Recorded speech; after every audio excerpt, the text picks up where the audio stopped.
जय गुरु जी। Thank you thank you thank you thank you thank you so much.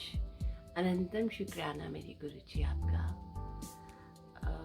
संगत जी, आज गुरु जी ने हुक्म दिया है कि मैं अपना सत्संग शेयर करूं। मैं सबसे पहले अपनी जर्नी शेयर करती हूँ। मैं गुरु जी से कब मिली।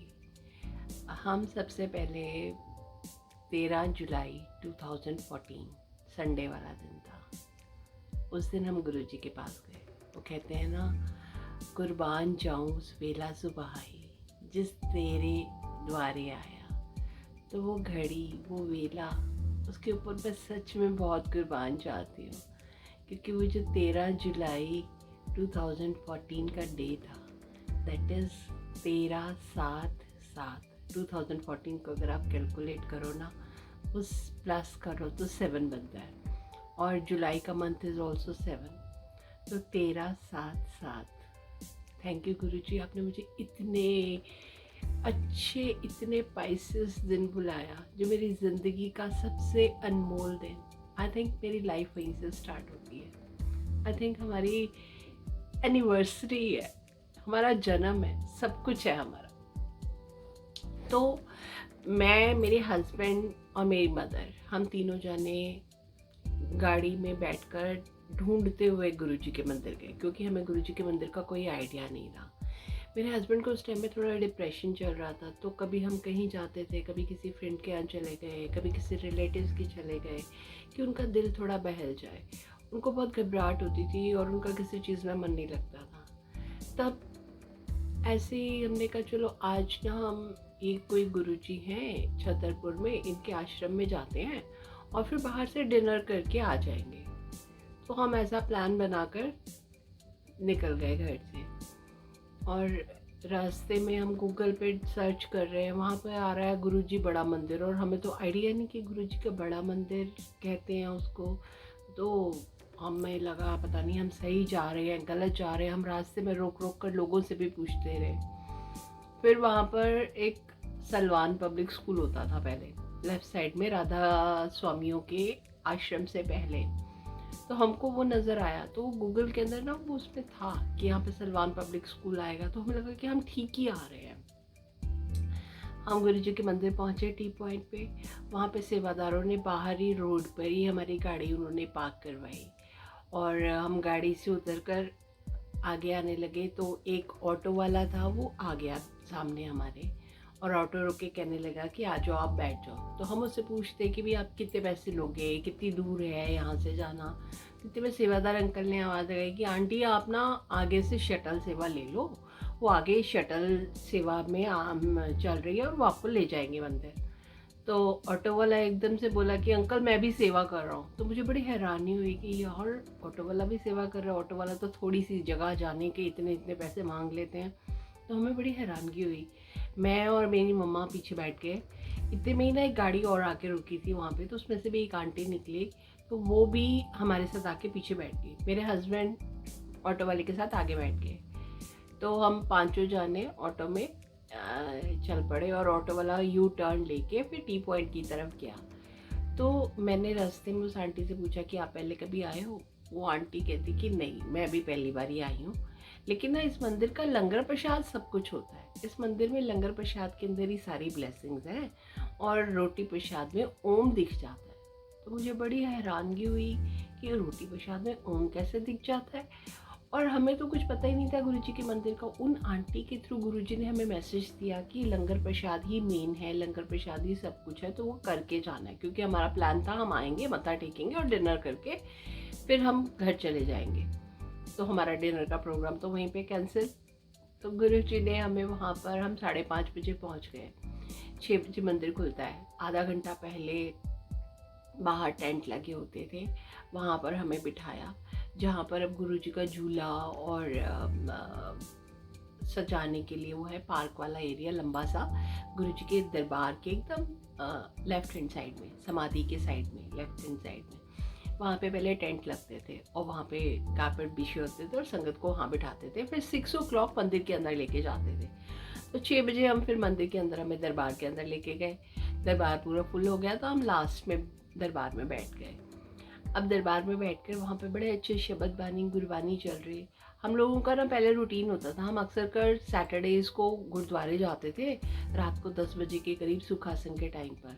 वहाँ जाकर मत्था टेकते थे और फिर थोड़ी देर बैठ के शब्द सुन के और फिर वहाँ से बाहर डिनर विनर करते हुए घर आ जाते थे। तो हमें ना शब्द बानी बड़ी फेमिलियर सी लगी वहाँ पर और बड़े अच्छे शब्द लगे।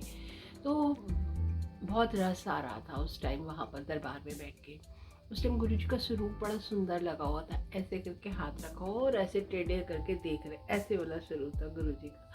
तो वो स्वरूप देख के ना मेरे को बड़ा अच्छा लग रहा है। मैंने कहा गुरु जी ने जैसे मेरे को कह रहे हैं कि यार मेरा बच्चा आ गया, आई फील दैट। और मेरे हस्बैंड की ना आदत है, वो बैठ नहीं सकते कहीं पर आधे घंटे से ज़्यादा, उनको घबराहट होनी शुरू हो जाती है। कहते मेरे से बैठा नहीं जाता, कब पिक्चर देखने में नहीं जाते, कहते 3 घंटे कौन पिक्चर हॉल में बैठे। वहाँ पर उस टाइम में 6 बजे से 8 बजे तक 2 घंटे वहाँ पर वो बैठे रहे। 8 बजे के 8:30 बजे के करीब मंत्र जाप हुआ था, फिर वहाँ पे लंगर प्रसाद के लिए ले जाना था। तो सोचो वहाँ पे 2-2.5 घंटे वो आराम से बैठे रहे, हिले भी नहीं, कि कोई उनको दिक्कत नहीं हुई। मेरी मदर नीचे नहीं बैठ सकती, उनको कमर में बहुत पेन होती है, कभी ज़मीन पे नहीं बैठ पाती, पर वो भी वहाँ दरबार में आराम से बैठी हुई। तो मुझे इन दोनों को देख देख के बड़ी खुशी हो रही थी कि और ये दोनों तो बड़े आराम से बैठे हुए हैं, बड़ी अच्छी जगह है। मेरे हस्बैंड भी आराम से बैठे हैं, मेरी मदर भी आराम से बैठी हुई, उनको भी कोई पेन नहीं हो रहा और वो भी आराम से। और शब्द बानी जो इतनी अच्छी चल रही थी, उसकी वाइब्रेशंस इतनी अच्छी थी कि वो अंतर तक उतर रही थी। तो हमने गुरु जी का शुक्राना किया कि यार यहाँ तो बहुत अच्छी वाइब्स है। और वो जो स्वरूप मुझे देख के लग रहा था कि गुरु जी मुझे कह रहे हैं मेरा बच्चा आ गया, और वो स्वरूप देख के मेरे हस्बैंड कहते हैं मुझे लग रहा था कि गुरु जी कह रहे हैं कि पुत्र आज तू फंस गया। सबकी अपनी अपनी थॉट। तो खैर हमें उस दिन उन्होंने वहाँ पे दरबार में ही नीचे लंगर हॉल होता था, सीढ़ियाँ उतर के हम वहाँ बैठे और वहाँ पे 4 जनों को इकट्ठे लंगर प्रसाद करवाया। तो शुरू में फर्स्ट टाइम जाओ तो आदत होती है ना कि सब अपने अपने मिलके ही करेंगे, हम किसी और के साथ लंगर प्रसाद नहीं करेंगे। तो ऐसे ही हमारे साथ हुआ, हम लोग सब कि नहीं हम इकट्ठा करेंगे, इकट्ठा लंगर प्रसाद करेंगे। हम 3 जने बैठ के, चौथा एक पता नहीं आंटी बैठी अंकल बैठे, वो आई डोंट रिमेम्बर। तो हम जब खा रहे तो अब मैं रोटी प्रसाद में ओम देखो, अब हमें तो समझ नहीं कि ओम कैसे दिखाई देगा इसके अंदर, कुछ नहीं दिखा, कुछ नहीं समझ आया। खैर लेकिन लंगर प्रसाद खाकर बहुत आनंद आया। और जब हम वहाँ से बाहर निकले तो इतनी पॉजिटिव वाइब सी, दिल से सिर्फ यही आवाज़ आई कि हम ना हमेशा यहीं आया करेंगे। उस टाइम के बाद से मेरे हस्बैंड का डिप्रेशन भी थोड़ा ठीक होना शुरू हो गया और गुरुजी ने उनको जल्दी रिकवर भी कर दिया। इसके बाद हम नेक्स्ट उसी संडे था वो, उसकी उसी वीक के अंदर हम फ्राइडे को फिर गुरुजी के मंदिर में आ गए। एक खिंच हो रही थी कि चलना है गुरुजी के पास फिर से जाना है। हम फ्राइडे फिर मंदिर में आ गए और फ्राइडे मेरी साथ मेरी बेटी आई थी। इस बार मैं मेरे हस्बैंड मेरी बेटी साथ में थी। तो हम तीनों जने तब बाहर हमारे को शिव मंदिर जो शिव जी की मूर्ति है वहाँ पर बाहर बिठाया था। अब मेरा ध्यान बार बार जो शिवलिंग के ऊपर झंडा लगा हुआ उस पर जा रहा। वो झंडा हिलता जा रहा था, कोई हवा नहीं चल रही थी, हवा का नामो निशान नहीं था, एक पत्ता नहीं हिल रहा था और वो झंडा हिलता जा रहा था तेज तेज हवा में। तो मैंने अपने हस्बैंड को दिखाया, मैंने कहा देखो नीचे कोई पत्ता नहीं हिल रहा, कोई हवा नहीं है और ये झंडा इतना हिलता जा रहा है। वो कह रहे नीचे हवा नहीं है, ऊपर हवा होगी। थोड़ी देर में नीचे पत्ते हिलने शुरू हो गए, सारे पत्ते नीचे हिल रहे हैं और ऊपर झंडा स्टिल, वो हिल नहीं रहा। मैंने उनको दिखाया, मैंने कहा देखो अब तो नीचे के पत्ते हिल रहा, झंडा तो हिल ही नहीं रहा। कह रहे हवा का डिसबैलेंस हो गया होगा। पर मेरा ध्यान अटेंशन उसी में लगी थी कि पावर्स है यहाँ पे, देखो कैसे यहाँ पे ऊपर हिल रहा है, हवा चल रही है तो सब चीज़ हिल रही है और वो नहीं हिल रहा, अपोजिट हो रहा है। थोड़ी देर बाद मंत्र जाप शुरू हुआ। मंत्र जाप में सब लोग आंखें बंद करके बैठ गए, हम भी बैठ गए।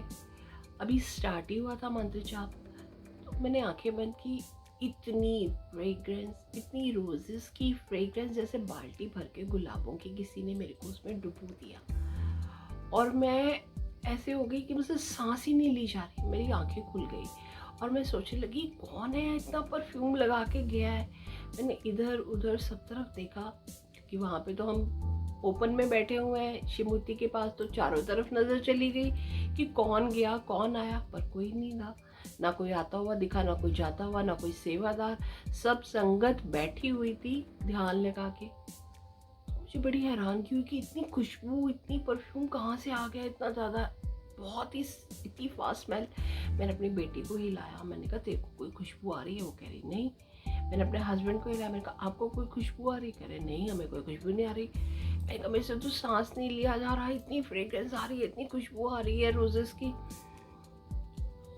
कहते तुम्हारी नाक खराब हो गई है। मैंने कहा, और पीछे मैंने मुड़ के देखा तो शिव मूर्ति के पास रोजेस की माला पड़ी हुई थी।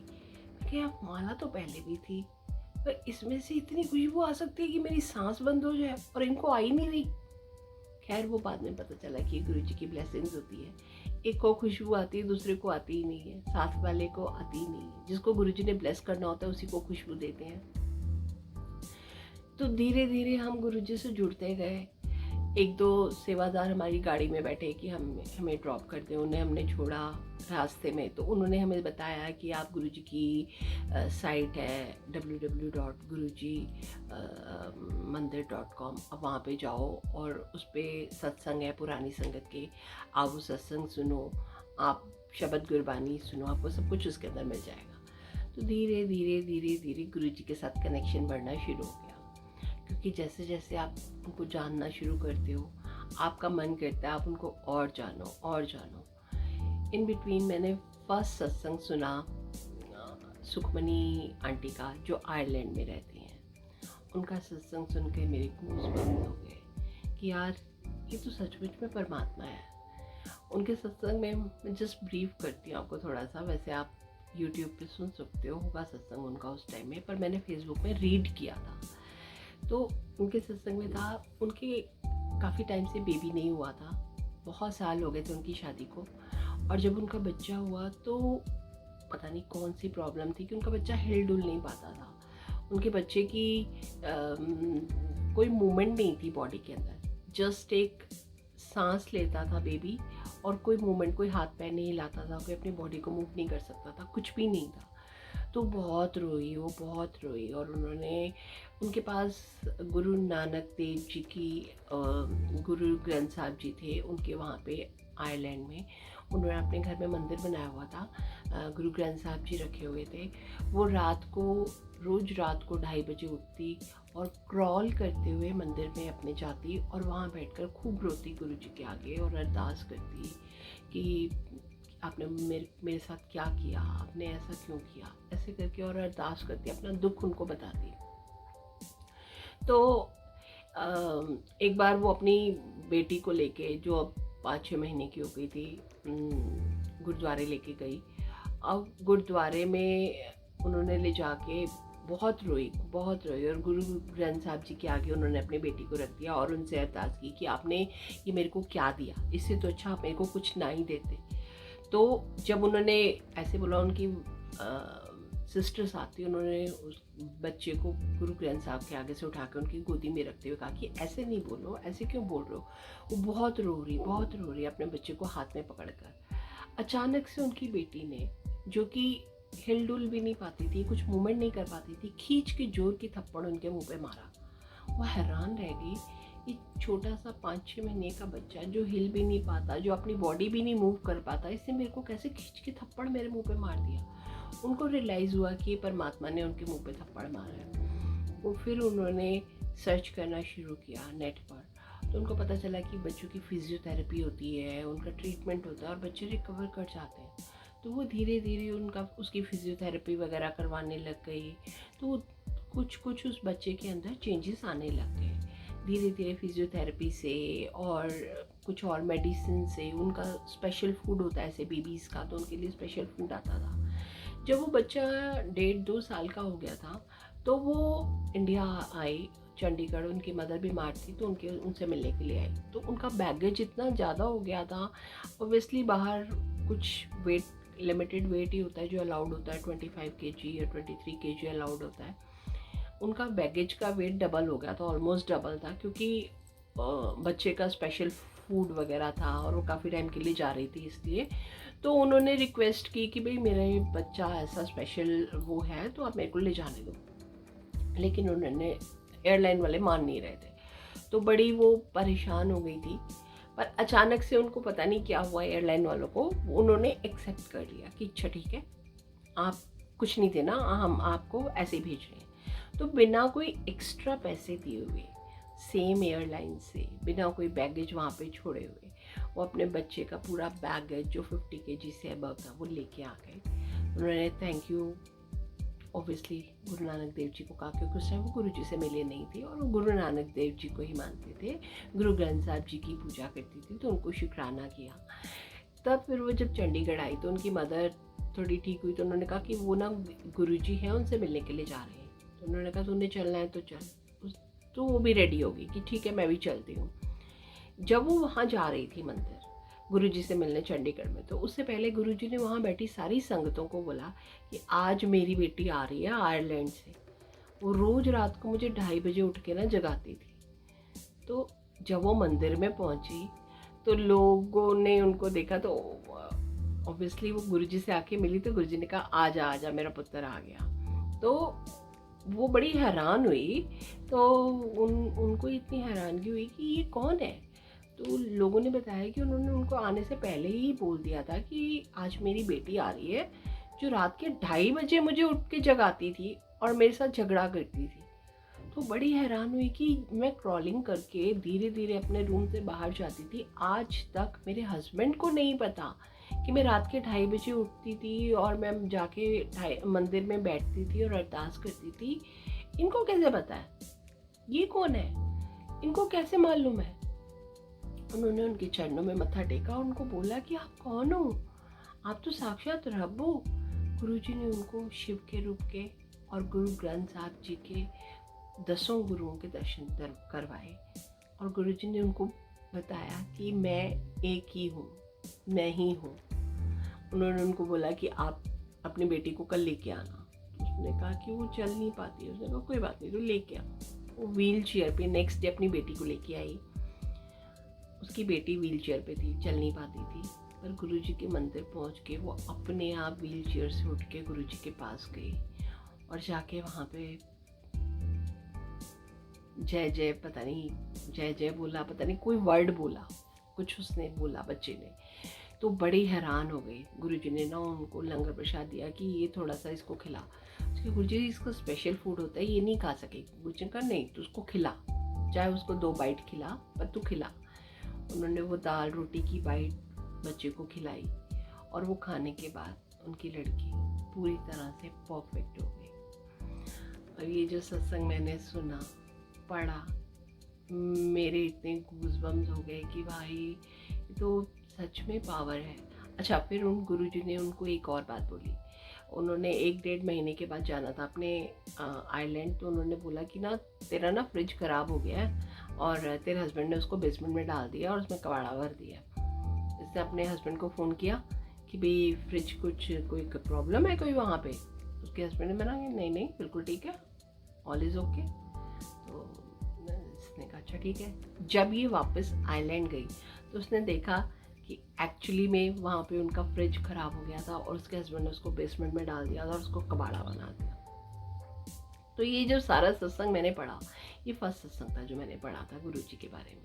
इसके बाद फिर जेठा अंकल के सत्संग, रमा बहल आंटी के और कर्नल कमांडर अंकल के, जनरल कपूर के, बहुत सारे लोगों के सत्संग, जितने पुरानी संगत थी उनके सत्संग सुन के और कनेक्ट होते गए। अब दिल के अंदर एक ये आ रहा था कि गुरुजी आप हो तो रब। सबके सत्संग सुन के पता चल गया, पर मैं आपको रब मान लूँगी, सच्चे दिल से मान लूँगी और कभी नहीं छोड़ूंगी। पर मेरे को भी कोई प्रूफ तो दिखाओ कि आप रब हो। मेरे को भी वो खुशी तो कुछ ऐसी दो कि मेरे को लगे कि आप सच में हो, मुझे भी तो कुछ पता चले। तो ऐसे एक दिन ना, क्योंकि हम लोग इंसान है ना, हमें बिना प्रूफ दिए हम परमात्मा को मान ही कैसे सकते हैं। हम अपना दिमाग लगाते हैं। अंदर की आत्मा पहचान रही थी, पर जो ये शरीर है ना मनुष्य वाला, और इसके अंदर जो दिमाग है ना, ये बहुत ख़राब है। ये हर जगह अड़चने लगाता है। तो एक बार मैं अपने बेटे के साथ ऐसे ही कुछ सामान लेने यूसुफसराय मार्केट गई, तो वहाँ पे बहुत ट्रैफिक, बहुत कंजस्टेड ट्रैफिक था। एक गाड़ी मेरे पैर के ऊपर चढ़ी और उतर गई, और मेरी चप्पल ब्रेक हो गई, बट मेरे पैर को हल्का सा खरोंच आई, बस मेरे पैर के ऊपर नहीं चढ़ के मेरी चप्पल के ऊपर से निकल गई।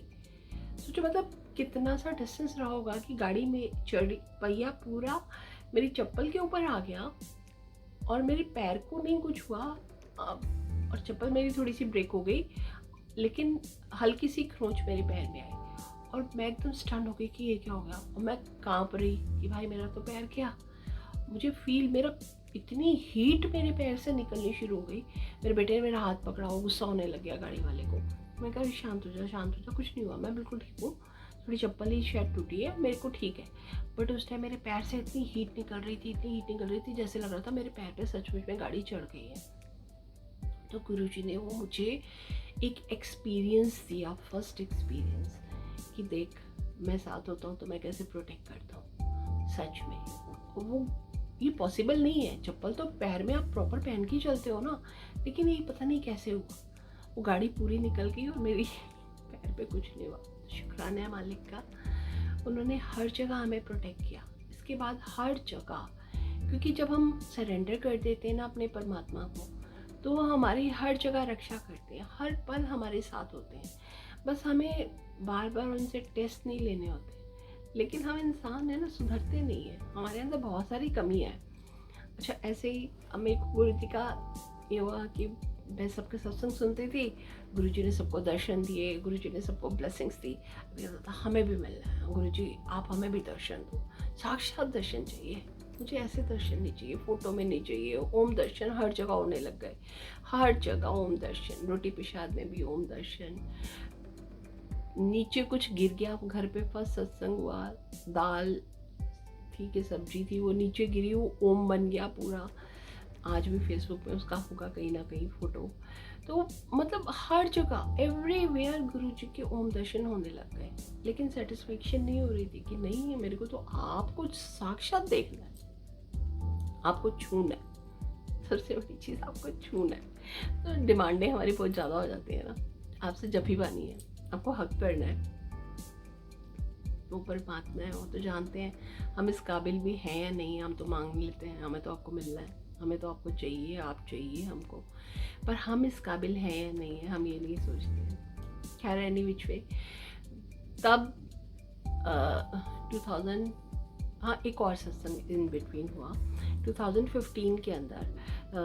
सत्संग नहीं, जस्ट एक एक्सपीरियंस है, इट्स नॉट अ सत्संग, ये मैं अपने छोटे छोटे एक्सपीरियंस बता रही हूँ। क्योंकि देखो सत्संग होता है एक बहुत बड़ी वो करना, but it's just like my own experience, मेरी पर्सनल एक्सपीरियंस है। तो एक बार 2015 के अंदर मेरी बेटी के एग्ज़ाम्स हुए थे 12th के, तो उसने कॉलेज के एडमिशन के लिए उसके अलग अलग जगह सेंटर्स पढ़ रहे थे, उसका रोहिणी में सेंटर पड़ा था। तब हम संगत से फेसबुक व्हाट्सएप पे कनेक्ट हो गए थे, ग्रुप बन गए थे। तो ऐसे ही किसी ने, एक संगत ने लिखा कि मेरे को ना गुरुजी का स्वरूप चाहिए। अच्छा, गुरुजी की कितनी अच्छी चीज़, गुरुजी ना पहले हम तरसते थे, हाय गुरुजी आपका स्वरूप चाहिए, आपकी मेरे को पेंडेंट चाहिए, आपकी मेरे को माला चाहिए। और गुरुजी ने मतलब ऐसे उनसे मिलवा दिया जिन्होंने लाके मेरे को इतना कुछ दे दिया कि ये लो। तब गुरुजी, हम तरस रहे थे कि हाय गुरुजी हमें ये चाहिए, हमें ये चाहिए, और गुरुजी ने मुझे खुद ही इतने सारे स्वरूप लाके दे दिए कि ले तू बांट, इतनी सारी माला दे दी, ले तू बांट। पहले तो मैंने अपने पसंद के सारे स्वरूप अपने पास रख लिए कि ये नहीं बांटूंगी, ये नहीं बांटूंगी, ये नहीं बांटूंगी, ये तो मेरे पास है, मेरे को चाहिए, मैंने अपने पास रख लिया। मैंने कहा गुरुजी यार ये सारे मैं रख लूँगी, तो मैं तो लालची हो गई। मैं कहा नहीं गुरुजी, जो आपकी संगत आपको प्यार करती है ना, आप मेरे थ्रू उन्हीं के पास जाना। फिर वो स्वरूप ने सारी संगतों को बांटनी शुरू कर दी। मतलब हम अगर इतनी सी चीज़ मांगते ना, इतना सारा दे देते हैं। तो खाली स्वरूप मांगे उन्होंने, पेंडेंट, ब्रेसलेट, माला, घड़ियाँ, गाड़ी में लगाने वाले, मतलब क्या कुछ नहीं, गुरुजी ने इतना कुछ दिया, इतना कुछ आज तक इतना कुछ देते जा रहे हैं कि मतलब आप लालसा नहीं रहे। उस टाइम में शुरू में जब आप जुड़ते हो ना, तो एक होता है कि हाय हमें ये भी मिल जाए, ये भी मिल जाए, ये भी मिल जाए, और गुरुजी ने दिया तो दिया, बांटने वाला बना दिया कि ले बांट, तू सबको बांट। सच में शुक्राना है मालिक का कि वो कितने दिलदार है और हम कितनी खोटी सोच वाले लोग हैं, हमारी बिल्कुल समझ नहीं है। तो ऐसी ना 2015 के अंदर एक अंकल का मैसेज आया कि मेरे को ना गुरुजी का स्वरूप चाहिए। तो मेरी बेटी का एग्ज़ाम था रोहिणी में, उसका सेंटर पढ़ना था वहाँ पे। तो मैंने उनको मैसेज किया कि मैं रोहिणी आऊँगी, मेरी बेटी का एग्ज़ाम है, तो मैं आपको स्वरूप दे दूँगी, आप मेरे से वहाँ पे सेंटर पे आके कलेक्ट कर लेना। उन्होंने कहा ठीक है। अब हम वहाँ पे, मैंने उनको टाइमिंग वगैरह बता दी, 8 साढ़े 8 हम पहुँचेंगे क्योंकि 9 बजे उसका एग्ज़ाम था। मैंने कहा तब आप आ जाना, आप ले जाना। तो वहाँ पे वो आए, 8:30 पौने 9 हम पहुँचे, 9 बजे के करीब वो अंकल आ गए। तो मैंने उनको स्वरूप दिया। तो उन्होंने कहा आप यहाँ पे, अब मई जून का टाइम था, वो इतनी गर्मी का टाइम, उन्होंने कहा आप आंटी अकेले यहाँ पे क्या करोगे। थे तो और भी लोग, बट मैं किसी को जानती नहीं थी और मैं अकेली थी, मैं अपनी बेटी के साथ आई थी वहाँ पे एग्ज़ाम उसको दिलवाने के लिए। उन्होंने कहा आप आ जाओ मेरे घर, मेरा घर पास में ही है। और मैं रेडी हो गई। वो अननोन अंकल, मैं उनको जानती नहीं, फर्स्ट टाइम मैं उनसे मिली, पर मैं उनके घर जाने के लिए तैयार हो गई और मैं उनके घर चली गई। उनका घर 3rd फ्लोर पे था। ऊपर उनके घर पे गई तो उनकी 2 बेटियाँ, छोटी छोटी बेटियाँ और एक बेटा था, और उनकी मदर थी, वो बेड पे थी। तो उनकी तबीयत ठीक नहीं थी उनकी मदर की, वो वॉकर पकड़ पकड़ के चलती थी, तो बेड पे थी। तो मैं उनको गुरुजी का स्वरूप दिया। फिर मेरे पर्स में गुरुजी का पेंडेंट पड़ा हुआ था, मैंने उनको वो भी निकाल के दिया। उनकी मदर इतनी खुश हो गई, उन्होंने कहा आज तो गुरुजी मेरे घर खुद आ गए। वो बहुत खुश हुई, शी इज़ सो हैप्पी। और उन्होंने वहाँ पे अपने घर में बिठा के मेरे को राजमा चावल का प्रसाद खिलाया। फिर 2:30 बजे के बाद, मतलब 2-2.5 घंटे मैंने वहाँ गर्मी में बाहर खड़े होके सड़ना था, जहाँ पर सेंटर पे कोई जगह नहीं बैठने की, वहाँ पे उन लोगों ने मुझे अपने घर में बुला लिया। एसी के अंदर मैं बैठ के आराम से राजमा चावल खा रहे और गुरुजी का शुक्राना कर रहे, हम गुरुजी का सत्संग शेयर कर रहे। फिर उनकी वाइफ आई 2:30 बजे, वो अंकल चले गए कि मैं शॉप पे जा रहा हूँ अपनी, मेरी वाइफ आ जाएगी तो आपको ड्रॉप कर देगी वहाँ पे। और वो सेंटर ज़्यादा दूर नहीं था, बिल्कुल वॉकिंग डिस्टेंस था। बाद में उनकी वाइफ आई और वो उन्होंने मेरे को सेंटर में ड्रॉप किया कि आ जाओ मैं आपको छोड़ देती हूँ। तो मतलब देखो गुरुजी कैसे हमें प्रोटेक्ट करते हैं। हम इतनी दूर गए हैं, धूप में कहाँ खड़े रहेंगे, कैसे अकेले टाइम अपना स्पेंड करेंगे, कोई पेड़ नहीं, कोई बैठने की जगह नहीं, कोई शेल्टर नहीं। सब लोग जो फैमिलीज़ में थे वो तो अपना इधर उधर चले गए, अब हम अकेली लेडीज़ कहाँ जाएँ, क्या करें। तो गुरुजी ने ऐसे हमारे लिए अरेंज किया। फिर 1 हफ्ते के बाद उन अंकल का मेरे को मैसेज आया, कॉल आया इनफैक्ट, कि आंटी आपका ना बहुत बहुत थैंक यू। मैंने कहा क्या हो गया अंकल, मेरा थैंक यू क्यों कह रहे हो। मैंने कहा थैंक यू तो सिर्फ परमात्मा का है, शुक्राना गुरुजी का है। तो उन्होंने कहा आंटी मेरी मदर, आपने देखा ही था उनकी कंडीशन, उनको हम जब डॉक्टर के लिए जाना होता था वो मुझे बता भी देते कि 3rd फ्लोर से उनको चेयर पे बिठा के, वो 2 भाई हैं तो दूसरा भाई भी आता है, दोनों जाने चेयर्स को उठाते हैं साइडों से पकड़ के, फिर अपनी मदर को नीचे लेके जाते हैं और डॉक्टर को दिखा के लाते हैं, क्योंकि उनकी मदर चल नहीं सकती वहाँ पे। तो उन अंकल ने मेरे को बताया कि जब से आप पेंडेंट दे के गए हो गुरुजी का, मेरी मदर इतनी खुश थी, उनको ताकत आ गई। कहते वो फर्स्ट टाइम पेंडेंट हाथ में पकड़ के उतरी हैं नीचे सीढ़ियाँ खुद चल के, और उन्होंने बोला कि मेरा तो हाथ गुरुजी ने पकड़ा हुआ और वो मुझे नीचे उतार के लेके गए। कहते हम हर बार 2 जाने मिलकर 3 जाने मिलकर उनको नीचे उतारते थे और वैसे ही ऊपर चढ़ाते थे। इस ज़िंदगी में जब से वो बीमार हुई उसके बाद से पहली बार ही ऐसा हुआ कि वो अपने आप उतरी और अपने आप ऊपर चढ़ के गई। हाँ शुक्राना है मालिक का, वो सब पे मेहर करते हैं, सब पे कृपा करते हैं, पता नहीं किसको किसके थ्रू ब्लेसिंग्स पहुंचा देते हैं। करते वही हैं और नाम हमारा, वही बात है ना, हम अपने नाम पे इतराते हैं, करना तो सब उन परमात्मा ने ही है। तो उनका इतना शुक्राना है। उन अंकल की भी बहुत खुशी से आंखें भरी हुई थी और बहुत खुश होके रो के बता रहे थे कि ऐसा पहली बार ही हुआ, तो हम गुरुजी का शुक्राना करते हैं। सच में परमात्मा हर किसी पे मेहर करते हैं, हर किसी पे, बस हमारा विश्वास सच्चा होना चाहिए। फिर ऐसे ही 2016 की बात है, हमें मैसेज मिला कि ना गुरुजी का ना सचखंड का प्रसाद है। फेसबुक पे मैसेज फ्लोट हुआ कि पहले गुरुजी सत्संग सुन रही थी, सबके पता चलता जा रहा था कि गुरुजी सबको सचखंड का प्रसाद देते थे। तो मन में एक चीज़ थी कि हाय गुरुजी, आपने सबको अपने हाथ से सचखंड का प्रसाद दिया, हमें कैसे मिलेगा। तो एक मैसेज आया कि कुवैत में गुरुजी ने एक अंकल को ड्रीम में विजन आके दिया है कि सचखंड का प्रसाद ऑल ओवर वर्ल्ड डिस्ट्रीब्यूट करना है। तो उन अंकल को वो प्रसाद जो था सचखंड का, वो गुरुजी ने एम्पायर स्टेट में दिया था। तो एम्पायर स्टेट में उन्होंने हाथ ऐसे ऊपर किया और एक बड़ा सा ड्राई फ्रूट वाला लड्डू उनको दिया। गुरुजी के एक हाथ में था और अंकल के 2 हाथों में वो लड्डू आया और उनको वो ड्राई फ्रूट वाला लड्डू दे के, उस टाइम एम्पायर स्टेट में करीबन 150 संगत हुई थी। तो उन्होंने कहा सबको डिस्ट्रीब्यूट कर दो। तो उन्होंने वो थोड़ा थोड़ा प्रसाद सबको बांट दिया। थोड़ा थोड़ा बांटने के बाद वो बच गया थोड़ा सा। तो उन्होंने कहा गुरुजी थोड़ा सा बच गया है। तो गुरुजी ने कहा इसको संभाल के रख, मैं तेरे को बताऊंगा इसका क्या करना है। अच्छा ठीक है। उन्होंने प्रसाद एक लाल से कपड़े में लपेट के संभाल के अपना रख लिया। फिर वो अंकल इंडिया से कुवैत आ गए। तो कुवैत में कभी उनको जब कुछ वो लो फील करते, उसमें से थोड़ा ड्राई फ्रूट निकालते खा लेते। अच्छा आप एक चीज़ बताओ, प्रसाद लड्डू का कितने टाइम चल सकता है? 1 हफ्ता, 10 दिन, 15 दिन, महीना, 6 महीने, 1 साल। वो लड्डू का प्रसाद 15-16 साल तक एज इट इज।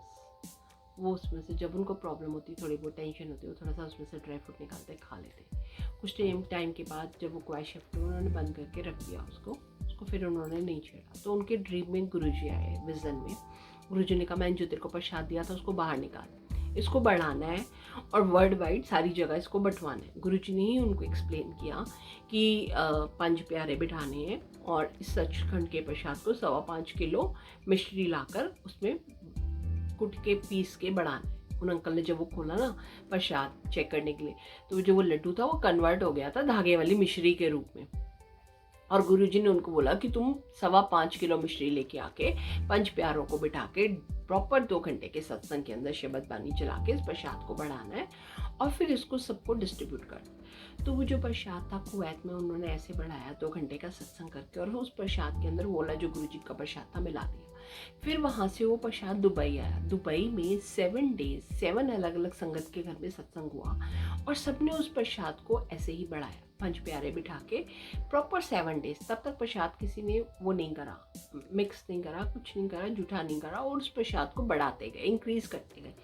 7 डेज 7 सत्संग के होने के बाद उन्होंने उस प्रसाद को डिस्ट्रीब्यूट करने के लिए all over the world start कर दिया।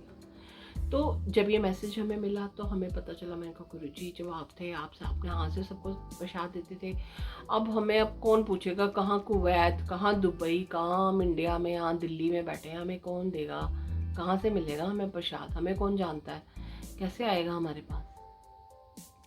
मन के अंदर बस आने की देर है और वो यूँ पूरा करते हैं। मेरे मन में आया, और जब दिल्ली में फर्स्ट टाइम प्रसाद आया, जब फर्स्ट टाइम जहाँ पर बना वो मालवीय नगर में था, और मेरे पास मैसेज आ गया कि गुरुजी का सचखंड का प्रसाद का सत्संग है मालवीय नगर के अंदर, आप पहुँच जाओ। और I was crying crying crying full time. पूरे सत्संग में मैं रोती रही कि thank you Guruji, thank you. कि मतलब हम इतनी सी भी चीज़ के लिए अगर सोचते हैं ना, आप इतनी बड़ी कर देते हो, हमारे को दे देते हो कैसे लाके, हमारी बस सोच में आनी चाहिए, आप उसको कैसे पूरा कर देते हो। हम कहाँ बैठे हैं, कहाँ से मिल गया, और वो प्रसाद गुरुजी ने हमें दिया। इसके बाद विदिन 1 वीक हमारे एरिया में सब सिंगिंग क्लब के अंदर एक आंटी ने अपने घर में सत्संग कराया। उन्होंने कहा मैंने को अपने घर में सत्संग करना है और 5 प्यारे बिठाने हैं। तो गुरुजी ने मुझे 5 प्यारों में बिठा दिया कि तू प्रसाद को कुट, पीस, छान और भर के फिर सबको बांट। ऐसे हैं हमारे मालिक। और वो सचखंड का प्रसाद भी मैं आपको बताती हूँ संगत जी, वो गुरुजी की बहुत बड़ी ब्लेसिंग्स है। उस प्रसाद से गुरुजी ने कितने लोगों को ठीक किया। उस सचखंड के प्रसाद की चुटकी, सिर्फ चुटकी प्रसाद जो है ना, वो खाने से कितने सारे कैंसर के पेशेंट ठीक हुए, कितने लोगों को जिनके बेबीज नहीं होते उनके बेबीज हुए, कितनी लोगों को ज़िंदगी मिली। वो सचखंड के प्रसाद का एक सत्संग तो हमारे अपने घर में भी हुआ, वो मैं आपको बताती हूँ। तो मतलब वो प्रसाद गुरुजी की एक बहुत बहुत बहुत अमूल्य ब्लेसिंग्स हम सबको मिली।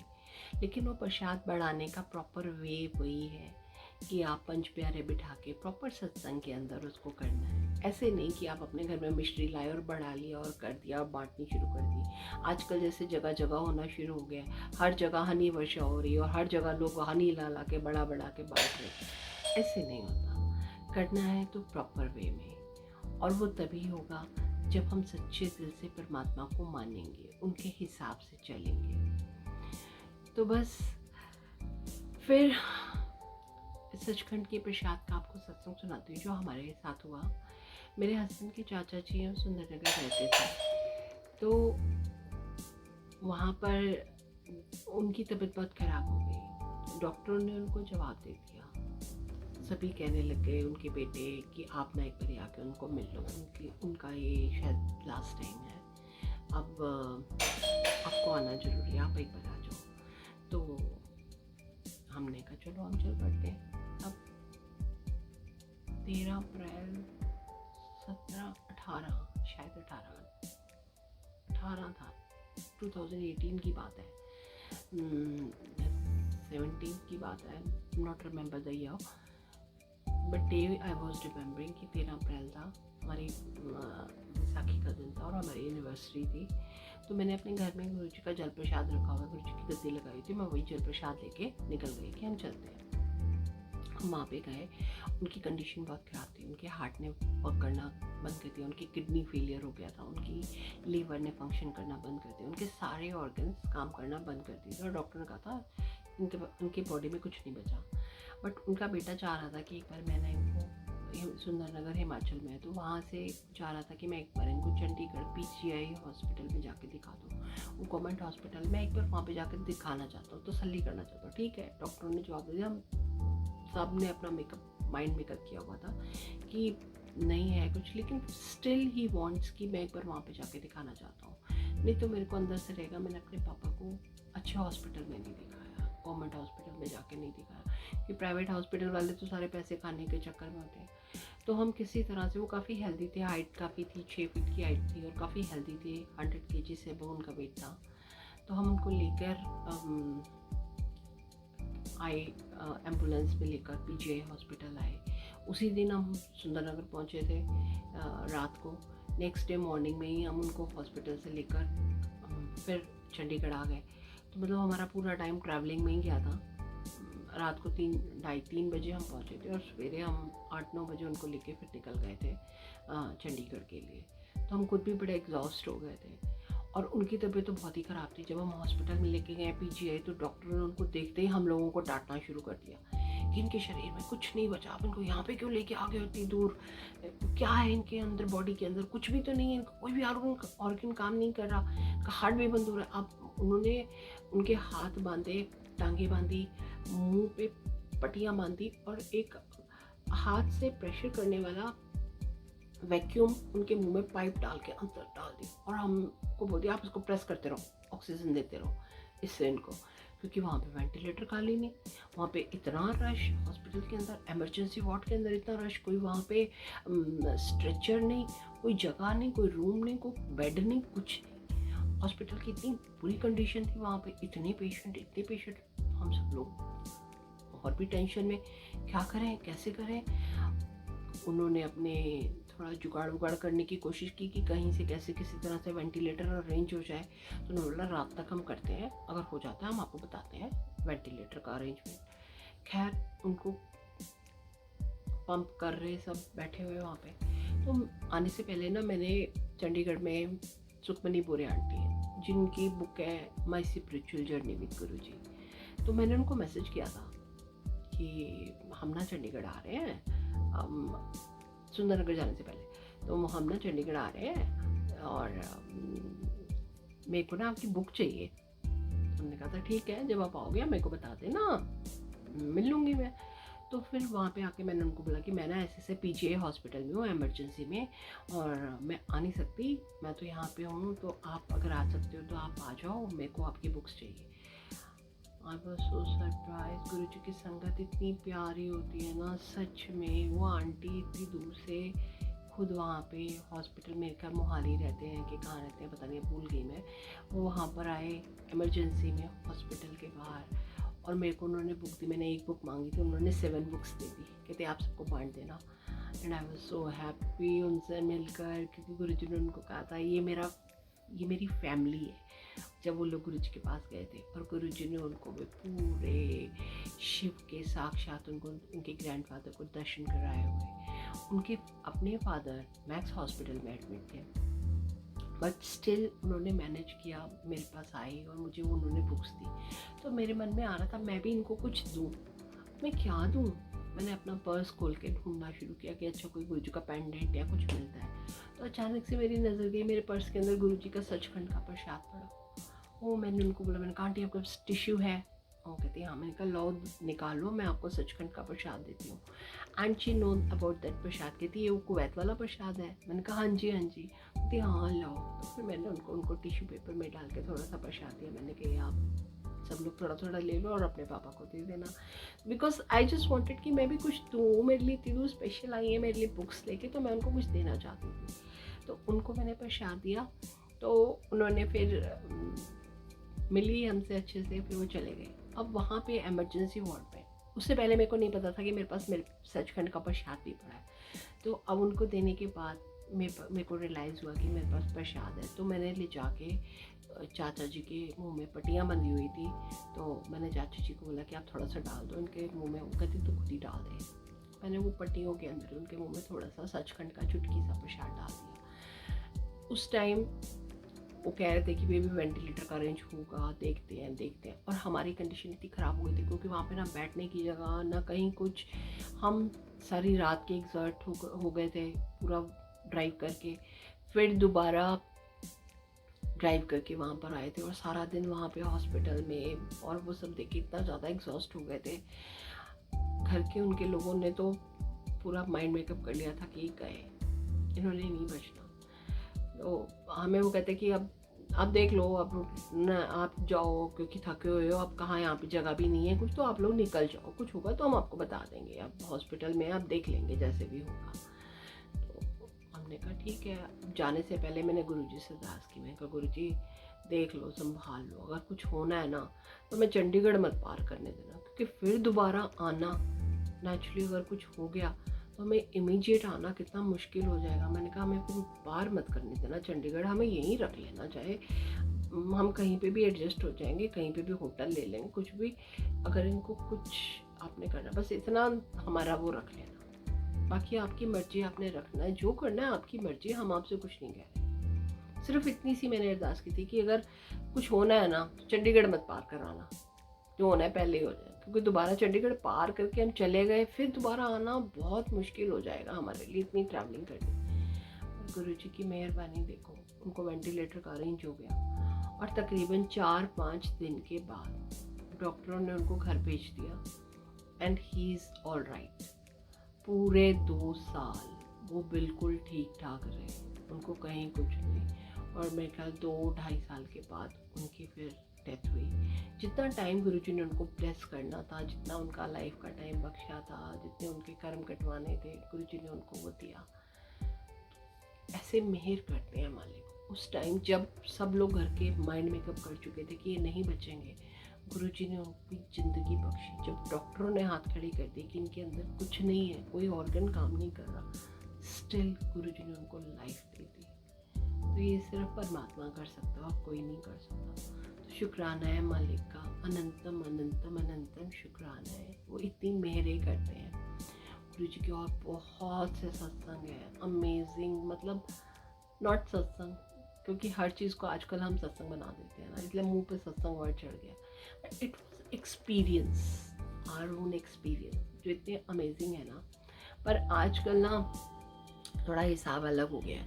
आजकल लोगों ने ना गुरुजी को एक वो बना दिया, ओ आजकल ये गुरुजी बड़े इन हैं, इनको मानते हैं। आजकल लोग ये सब चीज़ें करने लगे हैं। प्लीज़ सच्चे दिल से मानो, अगर मान रहे हो तो परमात्मा है, साक्षात रब है, उनको आपका अगला पिछला सब पता है, वो सब कुछ जानते हैं, उस सब के दिल की जानते हैं।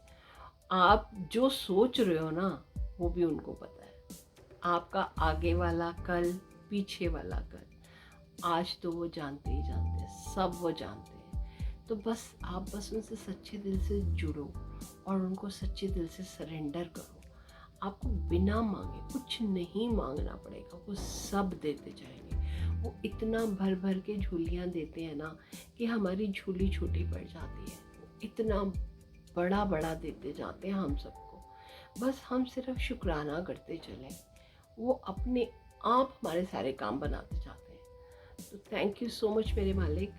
अगली बारी करूँगी क्योंकि आई थिंक 1 घंटे से ऊपर हो जाएगा तो बहुत बड़ा सत्संग हो जाएगा। तो thank you so much for everything.